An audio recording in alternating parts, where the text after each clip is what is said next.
Hello everyone. I hope everyone is doing good and सब अच्छे होंगे, सब ठीक होगा। एंड आई होप आप we started with your last, I think in your last lecture we started with your chapter 12 that is mineral nutrition, है ना, जिसमें हमने 15 क्वेश्चंस डिस्कस किए and I even briefed you about कि ये chapter है किसके बारे में। तो मेन इन सब की वही 2-3 पॉइंट्स हैं, 2 या 3 इनके फंक्शंस हैं and one is the deficiency you need to remember. जैसे पिछली बार डेफिशिएंसी पे क्वेश्चंस आए हैं, है ना, आए नहीं है मतलब उस पर हमने डिस्कस किया, ठीक है। So you need to remember that's it, ज़्यादा कुछ नहीं है। हर किसी के नोट्स बना लीजिए इस तरह कि आपको 2 to 3 पॉइंट्स उसके बारे में पता होने चाहिए। जितनी बार पढ़ोगे उतनी बार पता चलेगा इनका प्लांट्स में क्या रोल है। देखो, ऐसे इंडिविजुअली हर एक न्यूट्रिशन का कुछ ना कुछ रोल होता है और बहुत एक लार्ज एस्पेक्ट से अगर हम देखें, पर अभी हम बात कर रहे हैं सिर्फ प्लांट्स के रिलेटेड, उनका प्लांट्स में क्या रोल है या नहीं है, एसेंशियल कौन से हैं, नॉन एसेंशियल कौन से हैं। नॉन एसेंशियल का दूसरा नाम भी हमने पढ़ा था जिसको हमने बेनिफिशियल भी कहा, ठीक है। फिर हमने पढ़े मैक्रो और माइक्रो न्यूट्रिएंट्स पढ़े, क्या पढ़े, मैक्रो और माइक्रो, है ना। फिर मैक्रो भी पढ़े कि 9 है और माइक्रो भी पढ़े कि 8 एसेंशियल न्यूट्रिएंट्स हैं।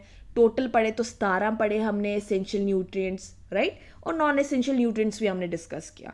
So this was all about जो हमने 15 क्वेश्चन डिस्कस किए। आई होप सब ने इसको किया होगा प्रिपेयर, सब ने इसके बारे में पढ़ा होगा, राइट। और MCQ सॉल्व किए होंगे एंड आई होप कि सब ने अपने आप को मार्क्स दिए हैं, राइट। जितनी बार पढ़ेंगे, क्योंकि ऑब्वियसली मैं हर क्लास में बोलती ही हूँ कि ये थोड़ा सा वास्ट है, जितने पॉइंट्स मेंटेन करके रखोगे उतना इजी होगा। हर एक चैप्टर को डिटेल में नहीं जाना, पर हाँ जितनी इंफॉर्मेशन आपको रिक्वायर्ड है, जितना पता होना चाहिए, you need to remember it, this is the best thing, ठीक है। जस्ट मेक नोट्स, आप नोट्स बनाइए उसके बारे में कि आप उसके बारे में लिख रहे हैं। जैसे अगर आपको नाइट्रोजन है तो नाइट्रोजन फिक्सेशन में, अच्छा इसका एक दूसरा पॉइंट ये आ गया, अच्छा ये इस फॉर्म में प्रेजेंट होता है, ओके इसकी डेफिशिएंसी क्या कॉज करेगी, 3 पॉइंट्स बोल्ड कीजिए and just keep on repeating it. जब तक आपके MCQs चल रहे हैं उसको रिमेंबर करने के लिए you have to write it somewhere, ठीक है। चैप्टर पढ़ते रहेंगे तो कुछ याद नहीं रहेगा, you have to jot down the main points, उसको लिखिए and then try to learn it, ठीक है। आधे क्वेश्चंस आपके MCQ से निकल जाते हैं, फिर जो नहीं याद हो रहा उस टॉपिक को 2-3 बारी पढ़िए and then just come back.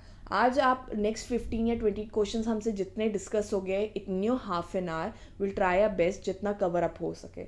Next class के लिए आप ये करिए कि अब पिछले 15 किए हैं, अब 15 किए हैं, आप प्रॉपर 30 क्वेश्चंस डिस्कस कीजिए, ठीक है। 30 क्वेश्चंस आप पढ़िए, it will be good for you, fine. So without wasting time, I think हमने अराउंड आपके 15 क्वेश्चंस डिस्कस किए थे, राइट। लास्ट यही था कि कौन सा फर्टिलाइजर की तरह यूज़ किया जाता है, sorry it is not use in fertiliser, right, हमने ये पढ़ा था। तो उसमें कौन सा था, ऑक्सीजन। जो तुम्हारा नाइट्रोजन है, फॉस्फोरस और पोटेशियम, ये बहुत नेसेसरी और इम्पॉर्टेंट न्यूट्रिएंट्स हैं तुम्हारे प्लांट के लिए, ठीक है। चलिए अब स्टार्ट करते हैं with your 16 question. Nitrogen is not taken up by the plants in dash form, A nitrogen, B nitrate, C nitrite और डी एमोनिया। देखो ये फॉर्म्स तुम्हें पता होनी चाहिए, जो नाम पढ़ रहे हो इनके केमिकल आयंस हैं, यू शुड नो ये किस फॉर्म में होता है। तो आपको बताना है जब प्लांट्स जब एक नाइट्रोजन को लेता है तो वो कौन से फॉर्म में नहीं लेता। तो आपका करेक्ट आंसर क्या है, so your correct answer is A nitrogen, ठीक है। जो तुम्हारा नाइट्रोजन है वो एटमॉस्फेयर में ऐसे प्रेजेंट होता है, ठीक है ना। जो N2 फॉर्म होती है वो इन द फॉर्म ऑफ नाइट्रोजन, वो एग्जिस्ट करता है इन द एटमॉस्फेयर, पर ये प्लांट्स के लिए अवेलेबिलिटी नहीं होती है इसकी, ठीक है। इसको कन्वर्ट करना पड़ता है किस में, डिफरेंट मॉलिक्यूलर फॉर्म्स में। किस फॉर्म में, डिफरेंट मॉलिक्यूलर फॉर्म्स में, जैसे by different nitrogen fixation processes के थ्रू, फाइन। कि ये एक्सेसिबल मतलब ये प्लांट्स को मिल सकें, क्योंकि नाइट्रोजन जो होता है वो एटमॉस्फेरिक फॉर्म होती है, इसलिए इसको नाइट्रोजन फिक्सेशन के थ्रू कुछ मॉलिक्यूलर फॉर्म्स में चेंज किया जाता है कि ये प्लांट्स को अवेलेबल हो जाए. ठीक है, ये किस किस फॉर्म में होते हैं? या तो कौन सा मैंने पहले बोला तुम्हें, दैट इज नाइट्रेट. ठीक है, या मैंने बोला नाइट्राइट के फॉर्म में या तो एमोनिया के फॉर्म में. फाइन, तो इस फॉर्म में ये प्लांट ले पाता है. ठीक है, एब्जॉर्ब करता है उन नाइट्रोजन को, पर एटमॉस्फेरिक फॉर्म में नहीं कर पाता. So what is your correct answer? A, nitrogen. ठीक है, चले next. Hydroponics was demonstrated by A, Julius von सैक्स, बी, हॉगलैंड, सी, आर्नन और डी, एम कैल्विन.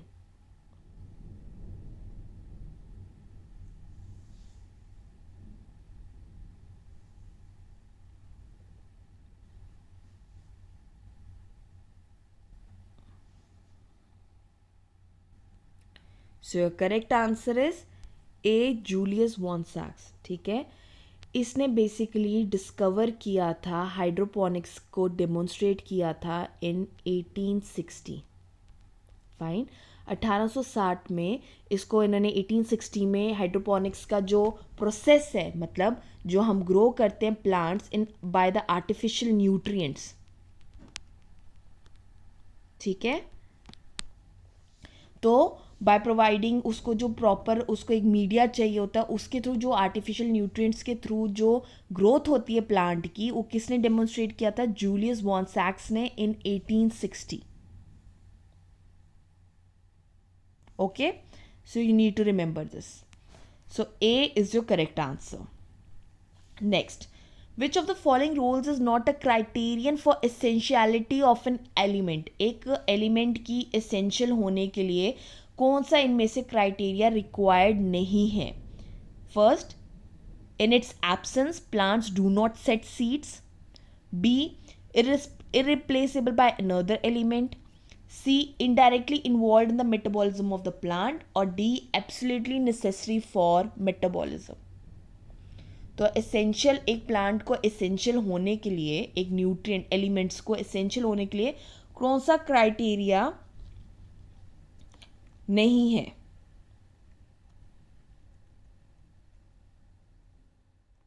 ओके, तो पहले करने के लिए यू शुड नो कि पहले है क्या, है ना, क्राइटेरिया है क्या कि वो एसेंशियल होना चाहिए. तो उसका क्राइटेरिया क्या इंक्लूड करता है?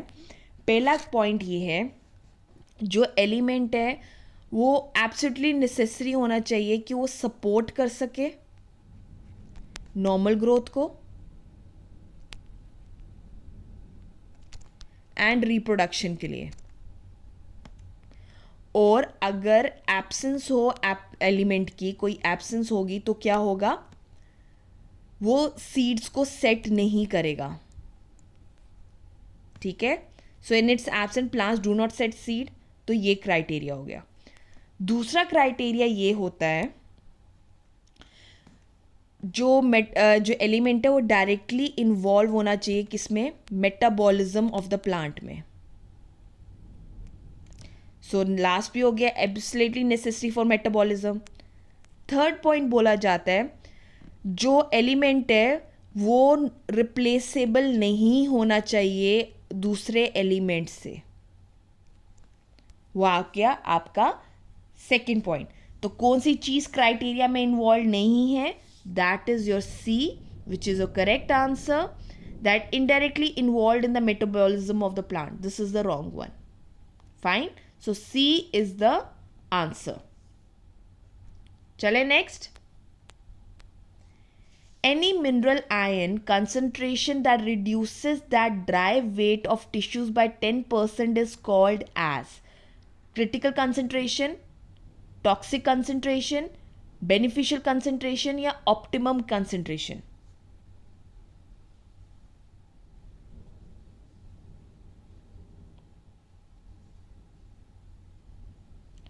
सो जब एक मिनरल आयन रिड्यूस करता है अपना dry weight of the tissue by 10%, उसको क्या बोला जाता है? That is B, toxic concentration. So B is your correct answer. Critical concentration क्या होती है? जिसमें इसके बिलो जो ग्रोथ जो होती है प्लांट की वो रिटार्ड हो जाए, ठीक है, वो स्टार्ट हो जाए कि वो रिटार्ड कर रही है, तो उसको कहते हैं critical concentration. Okay. Beneficial concentration जो होती है, जो फेवरेबल होती है for the growth of the plants, ठीक है. और ऑप्टिमम कंसंट्रेशन क्या होती है, जो स्टेबल ग्रोथ ऑफ प्लांट्स के लिए यूज की जाती है concentration. So toxic concentration is your answer. Fine. चले next. Which of the following statement if wrong about manganese toxicity? Appearance of brown spots surrounded by chlorotic veins. B. Deficiency of iron. C. Deficiency of calcium. Or D. Excess of magnesium.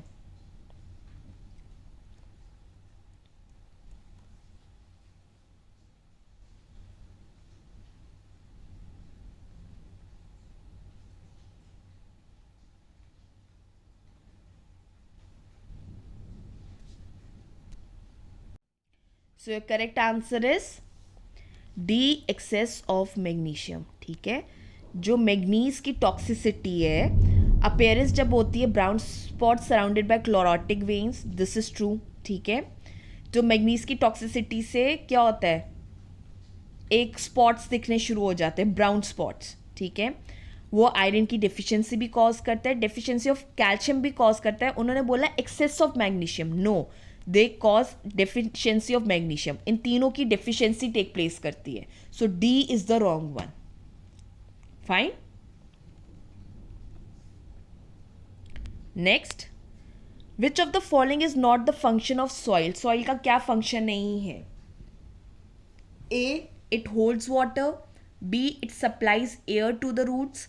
C, it acts as a matrix that destabilizes the plant. Or D, it harbors nitrogen fixing bacteria.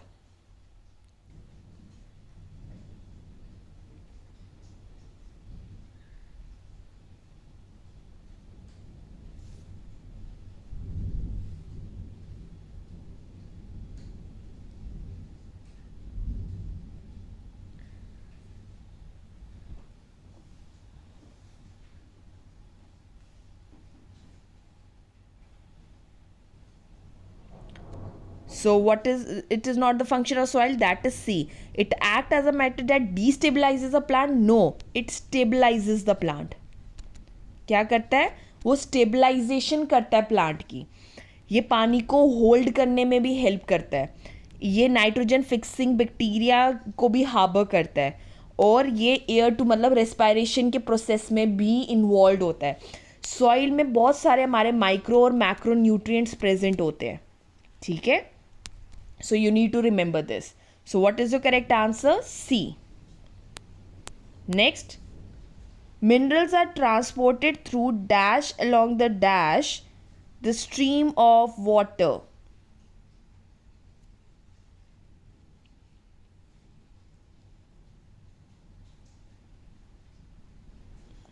तो पानी की transportation में क्या, कौन help करता है.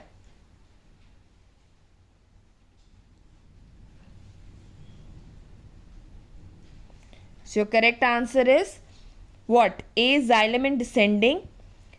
B, phylum and descending. C, xylem and ascending. Or D, phylum and ascending.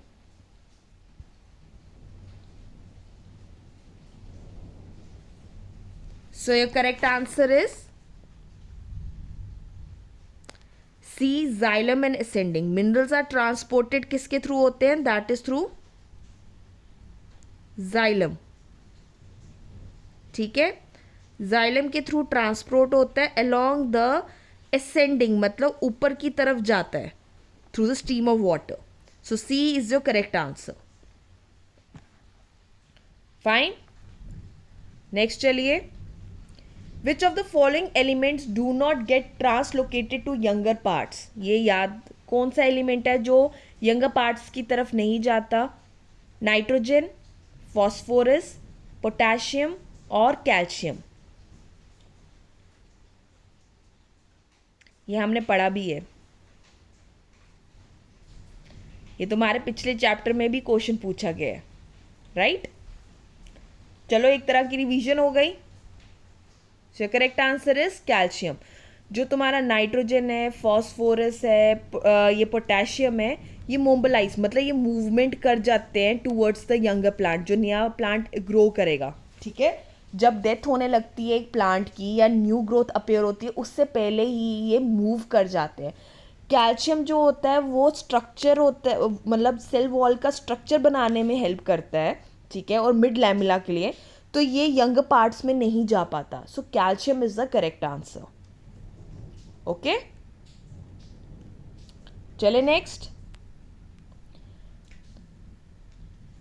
2 statements दिए हैं, यू हैव टू टेल कि वो दोनों ट्रू हैं, दोनों फॉल्स हैं। सो आपको 2 स्टेटमेंट्स दिए हैं, so you have to tell it. अब पहली स्टेटमेंट ये कह रही है कि जो मिनरल्स प्रेजेंट होते हैं सॉइल में इन the form of charged particles होते हैं।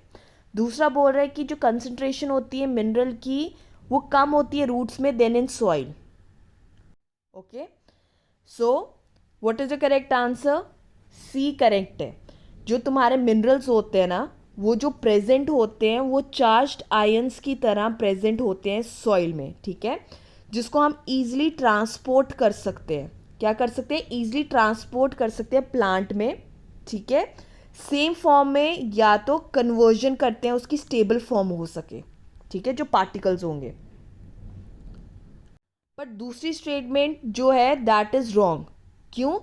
रूट में जो कंसंट्रेशन होती है मिनरल की वो ज़्यादा होती है, it is more than the soil, ठीक है? रूट्स में ज़्यादा होती है। तो रूट बेसिकली एक्सट्रैक्ट करता है मिनरल्स को, ठीक है, जो रिक्वायर्ड होते हैं from the soil.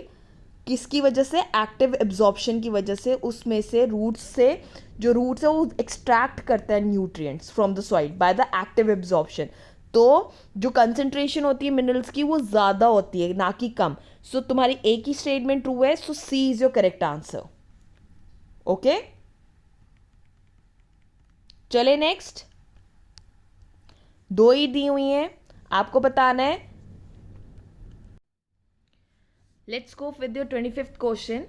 2 statements again आपको दिए हैं, यू हैव टू टेल कि दोनों स्टेटमेंट्स ट्रू हैं या फॉल्स हैं, या ए ट्रू है एंड बी फॉल्स है, या बी ट्रू है या ए फॉल्स है, ठीक है? 2 स्टेटमेंट्स इस तरह हैं आपकी।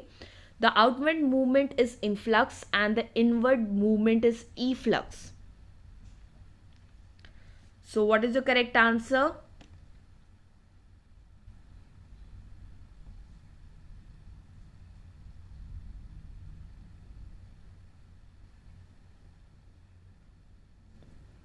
So your correct answer is B. Both the statements are false. Influx और ईफ्लक्स पता होना चाहिए, ठीक है? जो फ्लक्स होता है बेसिकली वो क्या है? Movement of ions. क्या है? Movement of ions. फाइन। जो इन्होंने वाइस वर्सा लिखा है, ठीक है, जो तुम्हारी इनवर्ड मूवमेंट होती है उसको कहते हैं इनफ्लक्स। जो अंदर, इन मतलब अंदर की तरफ मूवमेंट हो रही है, ये तो खुद ही समझ गए। और आउटवर्ड होता है जो बाहर की तरफ मूवमेंट हो रही है, और ये दोनों एक्टिव होते हैं in nature. Fine. So both the statements are false. ये वाइस वर्सा था, मतलब ये उल्टी दी हुई है स्टेटमेंट। ओके, वही क्वेश्चन है। अब आपको वही 2 स्टेटमेंट्स दिए, यू हैव टू टेल कि इनमें से क्या करेक्ट है, या दोनों करेक्ट है। Okay, so you have been given 2 statements. पहली स्टेटमेंट ये कह रही है the process of absorption of mineral is divided into 2 phases। 2 phases में डिवाइडेड होता है। और दूसरा कि एक एब्जॉर्प्शन की फेज पैसिव होती है और दूसरी एक्टिव होती है। तो आपको बताना है कि ये स्टेटमेंट दोनों ट्रू हैं, दोनों फॉल्स हैं। ए ट्रू है और ये फॉल्स है, या ये ट्रू है, बी ट्रू है और ए फॉल्स है। So what do you think?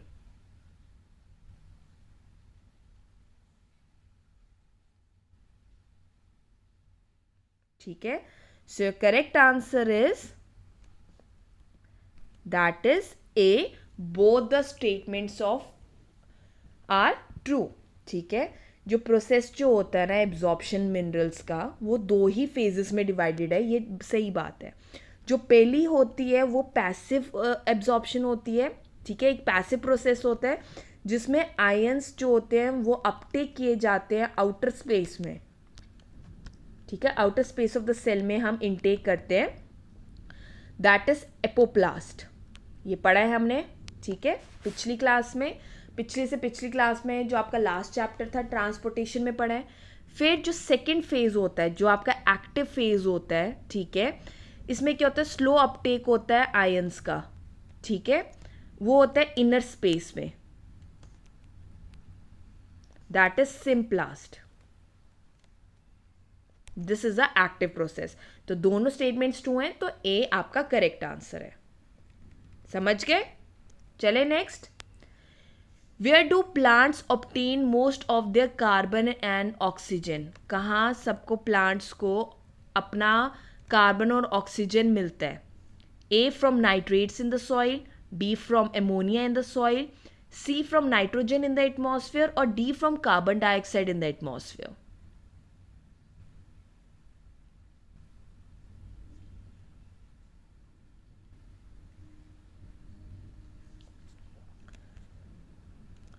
तो उनको अपना मोस्ट ऑफ द कार्बन और ऑक्सीजन कहाँ से मिलेगा? तुम्हारे क्वेश्चन में ही तुम्हारा आंसर है, that is D. Carbon dioxide जो एटमॉस्फेयर में होता है उसके थ्रू तुम्हें कार्बन एंड ऑक्सीजन मिलेगा, ठीक है। जो रिमेनिंग न्यूट्रिशनल रिक्वायरमेंट्स होती हैं वो ऑब्टेन हो जाती है तुम्हें पानी से और मिनरल्स से इन the soil, okay. So D is your correct answer.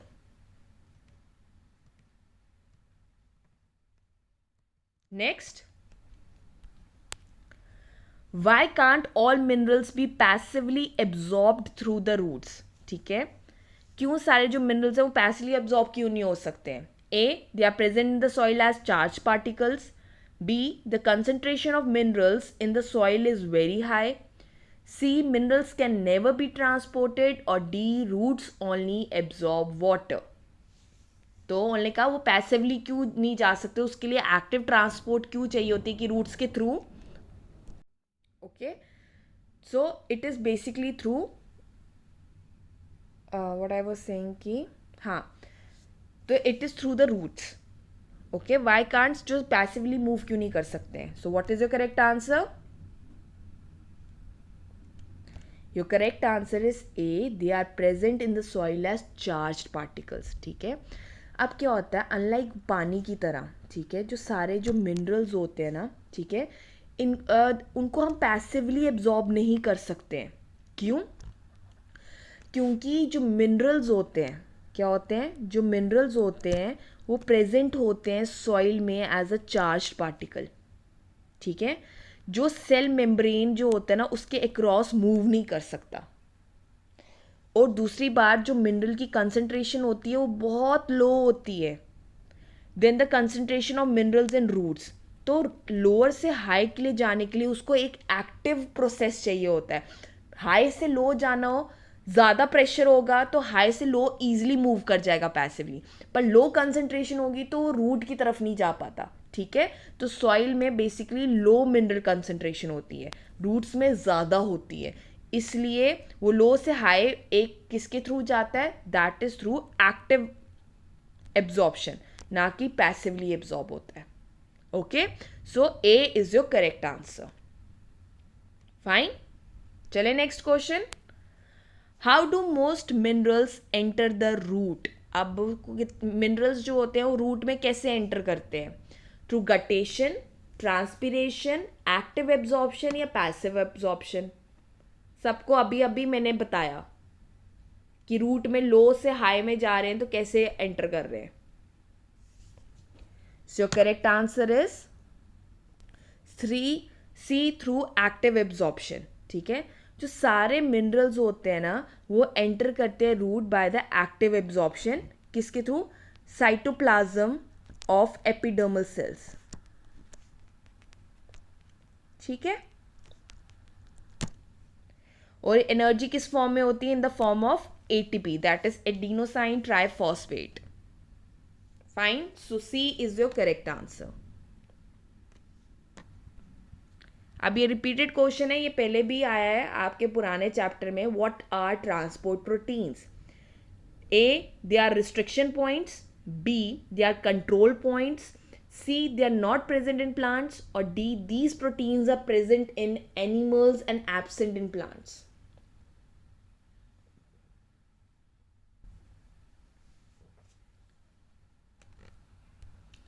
So transport proteins are what, they are control points. ठीक है, ये क्या होते हैं, कंट्रोल पॉइंट्स होते हैं. ठीक है, जो ट्रांसपोर्ट प्रोटीन्स होते हैं एंडोडर्मल सेल्स के, ये क्या होते हैं, इनको कंट्रोल पॉइंट्स कहा जाता है. जहाँ पे जो प्लांट्स हैं वो एडजस्ट करते हैं, क्या एडजस्ट करते हैं, अपनी क्वांटिटी, ठीक है, एंड टाइप ऑफ सल्यूट्स जो जाइलम को रीच करते हैं. ठीक है, so B is your correct answer. Okay, चले next. Next question. After active और passive absorption of all the mineral elements, अब एब्जॉर्ब हो गए, एक्टिवली भी हुए, पैसिवली हुए, सॉइल से रूट में आ गए, तो फर्दर ट्रांसपोर्टेशन कैसे टेक प्लेस करती है. A, transported through guttation. B, not transported at all, through the transpiration stream or through the remobilization. So what is your correct answer? सबको पता है. That is C, through the transpiration stream.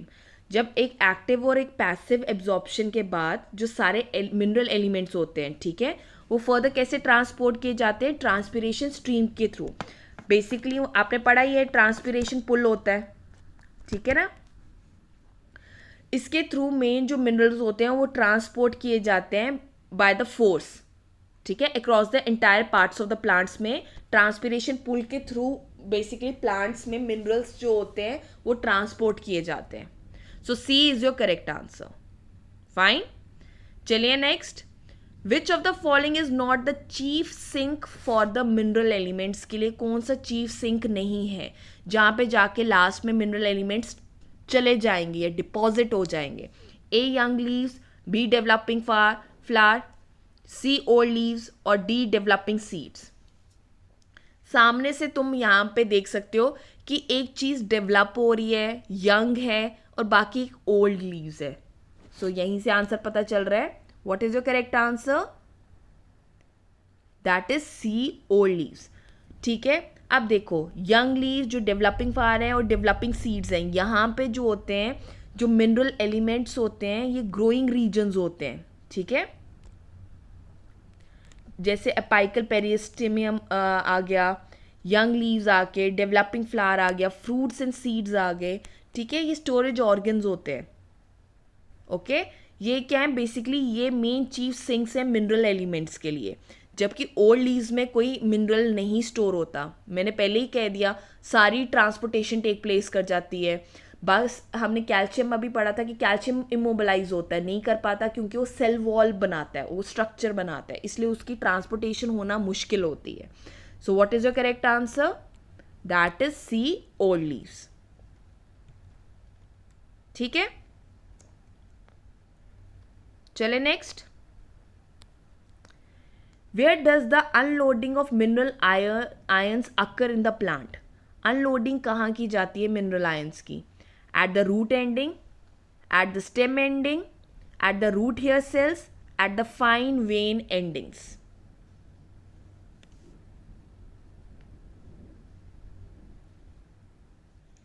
तो minerals की जो mineral ions हैं जो plants में, उनकी अनलोडिंग कहाँ की जाती है? So D is your correct answer. That is fine vein endings में तुम्हारे जो मिनरल आयंस हैं वो डिपॉजिट टेक प्लेस करते हैं. ठीक है, और ये किसके थ्रू होती है? थ्रू डिफ्यूजन या एक्टिव अपटेक, दोनों प्रोसेसेस टेक प्लेस करते हैं. ठीक है ना, दो ही हैं, एक्टिव होती है या तो डिफ्यूजन के थ्रू होती है, तो उसके थ्रू बेसिकली अनलोडिंग जो होती है मिनरल आयंस की टेक प्लेस करती है. Fine, so D is your correct answer. Okay, so अभी तक हमने 33 क्वेश्चंस डिस्कस कर लिए हैं. I hope I am clear.